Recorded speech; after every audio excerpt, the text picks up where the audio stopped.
həqiqətən uşaqlara çox şey çatdıra bilərsiniz bu 1 ay ərzində. Ən böyük səhv onda eləyəcəksiniz ki, tövsiyə edirəm ki, o 3 saatı full oturun da, yəni durmayın. Onlar hamısı din toplusu əsasında yazılır. Mənim yadımdadır, buraxılış imtahana 1 ay qalmış, müəllimlərimiz bizə belə çox qəribə testlər tapıb atırdılar. Sizə imtahanda atmağın yollarını öyrədəcəm. Hamıya salam. Bugün sizə buraxılış imtahanına 1 ay qalmış nə edə bilərsiniz ki, nəticəniz nisbətən artsın, o haqqda danışacağam. Əgər bundan qabaqçı videoma da baxmısınızsa, deməli artıq təkrar proqramını qurmusunuz özünüz üçün və tətbiq etməyə başlamısınız. Çünki o videodan sonra mənə çox Telegramdan DM-lər gəldi ki, təkrar proqramın nümunəsini ata bilərsiniz.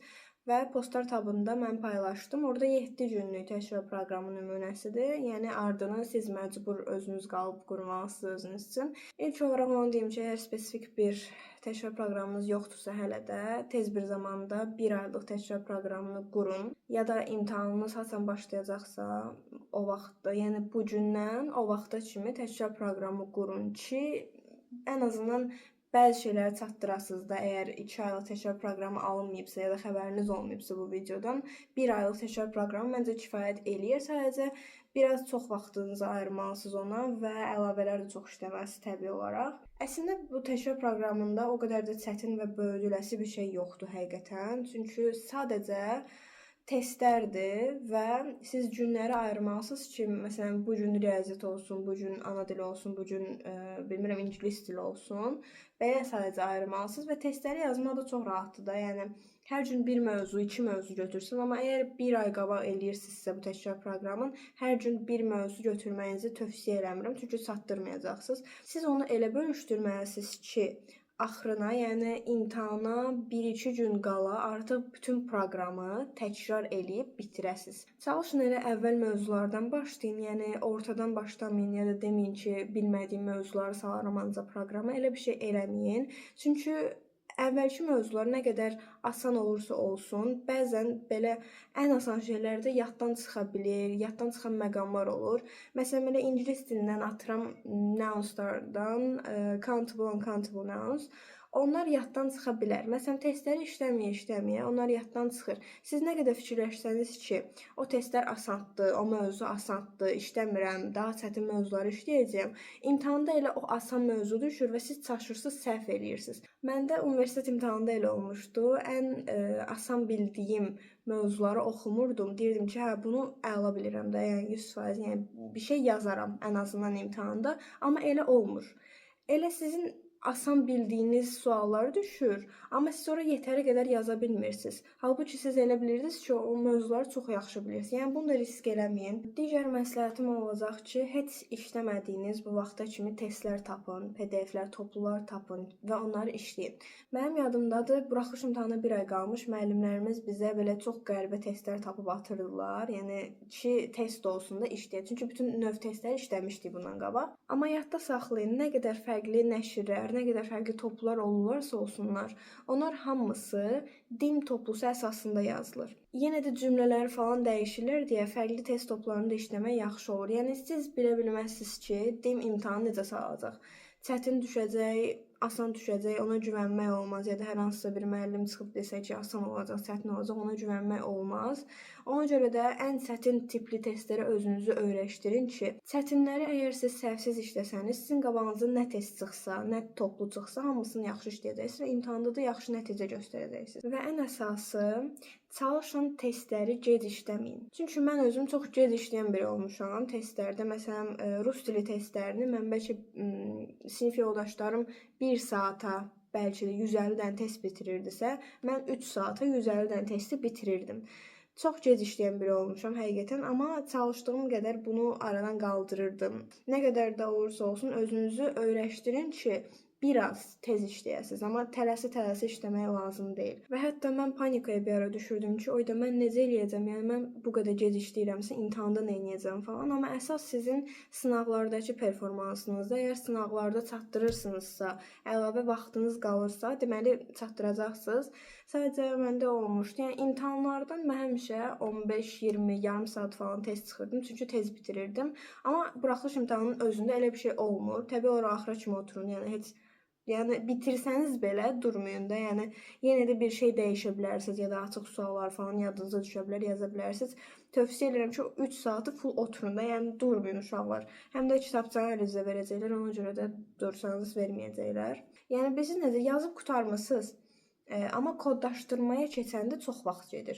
Məsələn, cavablar hamımıza hazırdır, bilirsiniz bütün cavabları. Amma kodlaşdırmanı yazmaq, məsələn, yavaş-yavaş yazırdım mən ki, səhv olmasın, nə bilim, qaralama falan olmasın, bal gedər falan. Həm də sərgəli yazmağa çalışırdım ki, xəttimi başa düşsünlər. Amma əgər hələ də istədiyiniz balı yığa bilmirsinizsə sınavlarda, bu problem deyil. Hələ ki, çünki hələ 1 ay var və çox bir şey dəyişə bilərsiniz bu 1 ay ərzində. Çünki mənim yadımdadır, imtahana 1 ay qalmışdı. Mən sınav imtahanına getmişdim. Oradan nəticəm 197 olmuşdu və mən o qədər pis olmuşdum o 3 bala görə. O qədər pis olmuşdum ki, yəni elə bilirdim ki, ya bundan artıq bir şey yığa bilməyəcəm, bundan artıq heç bir şey olmayacaq, 200 plus keçə bilməyəcəm kimi fikirlər var idi ağlımda. Sonradan dedim ki, yəni yox da, 1 ay qalıb. 1 aya mən çox şey edə bilərəm. Həqiqətən uşaqlara çox şey çatdıra bilərsiniz bu 1 ay ərzində. Sadəcə siz o qədər yaxşı plan qurmalısınız, o qədər səmərəli işləməlisiniz və əlavə çalışmalısınız ki, vaxtınız əlavə hədər-hədər şeylərə getməsin ki, sonradan imtahana verəndən sonra peşman olmayasınız. Ümid edirəm ki, belə şeylər də olmayacaq. Və çox yaxşı başa düşürəm. Artıq axır-axırlarda siz çox bezəcəksiniz dərs oxumaqdan. Dərs oxuya bilməyəcəksiniz də və başınızı qatmaq üçün artıq telefona məcbur qalıb yönələcəksiniz və telefonda da nə var? Sosial media var. Sosial media həqiqətən scrolling eləmək çox vaxt aparır da. Yəni siz bunu özünüz hiss eləməsəniz belə, sadəcə desəniz ki, hə 15 dəqiqəlik baxacağam, biraz uzanım, sonra gedim dərs eləyəcəm, amma bir də görürsüz ki, 2 saat keçib. Mən Instagram, TikTok silmişdim, qalmışdı bir dənə YouTube axırda. Sonra YouTube shortslarına da baxırdım. Görürəm ki, hər gün YouTube shortslarına baxıram da o qədər vaxtım gedirdi. Sonra YouTube'u da sildim. Silmədim, deaktiv elədim. Daha sonra mən YouTube'a saytla başlayırdım girməyə, amma onda gec-gec girirdim də. Yəni əslində sosial mediadan uzaq olmaq o qədər də pis bir şey deyil məncə. Düzdür, bəzi Azərbaycan temalarından uzaq olsan, bəzən sənə deyirlər ki, ayda sən necə bilməzsən bunları, bu temaları, bu mövzuları necə bilməzsən falan deyirlər. Amma yəni onları bilməmək mənim həyat keyfiyyətimi heç bir şəkildə azaltmır. Və son olaraq sizə imtahanda atmağın yollarını öyrədəcəm.